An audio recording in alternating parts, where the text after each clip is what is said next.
దేశంలో రోజు రోజుకు టెక్నాలజీ మరింత అభివృద్ధి చెందుతుంది. కాలంతో పాటు ప్రజల జీవన శైలిలో కూడా మార్పులు చోటు చేసుకుంటున్నాయి.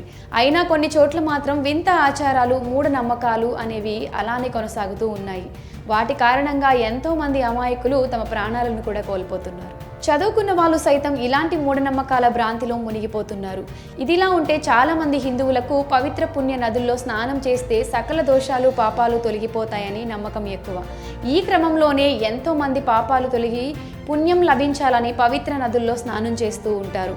ఇలా చేయడం వలన పుణ్యంతో పాటు సకల రోగాలు నయమవుతాయనే మూఢనమ్మకం కూడా ఈ కాలంలో కూడా ప్రజల్లో ఎక్కువగా ఉంది. ఇలాంటి మూఢనమ్మకంతోనే ఒక మహిళ ఒక నిండు ప్రాణాన్ని తీసేస్తుంది. గంగా నదిలో మునిగితే క్యాన్సర్ తగ్గిపోతుందంటూ ఓ మహిళ తన మేనల్లుడి చావుకు కారణమైంది. ఈ విషాద ఘటన ఉత్తరాఖండ్లోని హరిద్వార్లో జరిగింది. సుధా అనే మహిళ తన మేనల్లుడు రవితో కలిసి బుధవారం అనగా జనవరి 24న మధ్యాహ్నం హరిద్వార్ వెళ్ళింది. కాగా రవి గత కొంతకాలంగా బ్లడ్ క్యాన్సర్తో బాధపడుతున్నారు. అయితే గంగా నదిలో మునిగితే క్యాన్సర్ తగ్గిపోతుందంటూ హరికి పార్ ఘాటు వద్దకు రవిని తీసుకెళ్లింది. గంగా నది అన్ని రోగాలను తగ్గిస్తుందని, 5 నిమిషాలు బయటకు రాకుండా ఉంటే బ్లడ్ క్యాన్సర్ తగ్గిపోతుందని చెప్పింది. అలానే రవిని 5 నిమిషాల పాటు నదిలో స్నానం చేయించింది. ఆ సమయంలో సుధతో పాటు మరో 2 కూడా ఉన్నారు.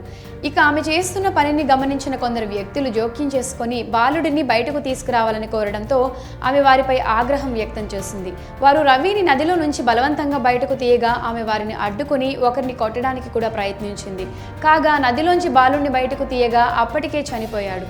ఆ సమయంలో మహిళ నవ్వుతూ కనిపించింది. పైగా అక్కడున్న వారితో గొడవకు దిగింది. ఆశ్చర్యం ఏమిటి అంటే అందరూ వీడియోలు రికార్డ్ చేస్తూ ఉండాలని, రవి మేల్కొంటాడని ఇది తన వాగ్దానం అంటూ ఆమె వీడియో తీసే వారితో చెప్పింది. సమాచారం అందుకున్న పోలీసులు ఘటనా స్థలానికి చేరుకుని సుధతో పాటు మరో 2 కూడా అదుపులోకి తీసుకున్నారు. కేసు నమోదు చేసి దర్యాప్తు చేస్తున్నారు.